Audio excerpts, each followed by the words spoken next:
제6호 태풍 카눈이 경남 해안 가까이 접근했습니다. 강한 바람으로 피해가 커질까 우려가 큽니다. 네, 취재기자 연결해 자세히 알아보겠습니다. 이명준 기자. 네, 지금 바람이 많이 불고 있습니까? 경남 사천시 삼천포항에 나가 있습니다. 네, 지금 이명준 기자, 바람이 거기 많이 불고 있습니까? 네, 바람은 아직 강하게 불고 있지 않지만 빗줄기가 점점 굵어지고 있습니다. 앞을 제대로 볼 수 없을 정도로 빗줄기가 점점 굵어지고 있는데요. 잠시 카메라를 바다 쪽으로 돌려서 바다 상황 살펴보겠습니다. 파도는 아직 치지 않고 있는 그런 모습인데요. 네, 태풍이 오기 전에 고함을 보여주는 듯합니다. 항구에는 크고 작은 어선들이 정박해 있는 모습도 확인할 수 있습니다. 굵은 밧줄로 배들끼리 서로 묶고 항구 쪽에도 단단히 묶어서 강한 태풍에 대비하고 있는 그런 모습을 볼 수 있습니다. 경남의 각 항구와 포구에는 어선 13,000여 척이 피항해 있습니다.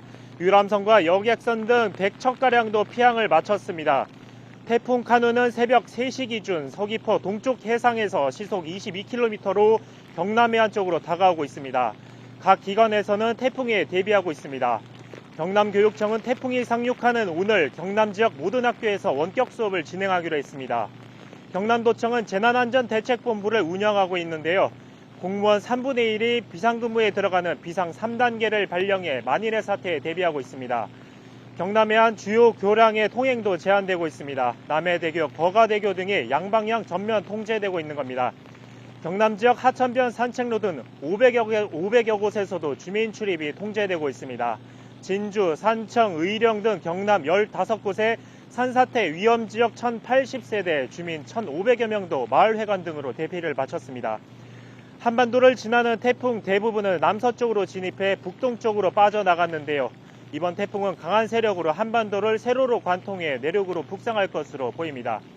강한 태풍의 피해도 우려됩니다. 특히 남해안 지역에는 순간 최대 풍속이 초속 40m에 이를 거라는 분석이 나옵니다. 초속 35m 바람이면 달리는 기차가 탈선할 수도 있는 세기입니다. 새벽 4시 기준 경남은 모든 지역에 태풍 경보가 발효됐습니다. 따라서 대피를 마치셨더라도 긴장의 끈을 놓치셔는 안 되겠습니다. 강풍 피해를 줄이려면 간판이나 지붕, 공사 현장에 있는 시설물 등을 단단히 고정해야 합니다. 주택 인근에 있는 축대나 옹벽이 무너지지 않도록 점검하는 일도 필요합니다. 또 수확을 앞둔 과수원 등에서는 나뭇가지를 줄로 서로 묶어 바람에 떨어지지 않도록 하는 게 좋습니다. 저지대 등 상습 침수 구역에서는 배수로가 막혀 있지 않은지는 다시 한 번 더 확인하시고, 큰 파도가 칠 수 있으니까 하양가에 계신 분들은 특히 조심하셔야겠습니다. 지금까지 삼천포항에서 YTN 이명준입니다.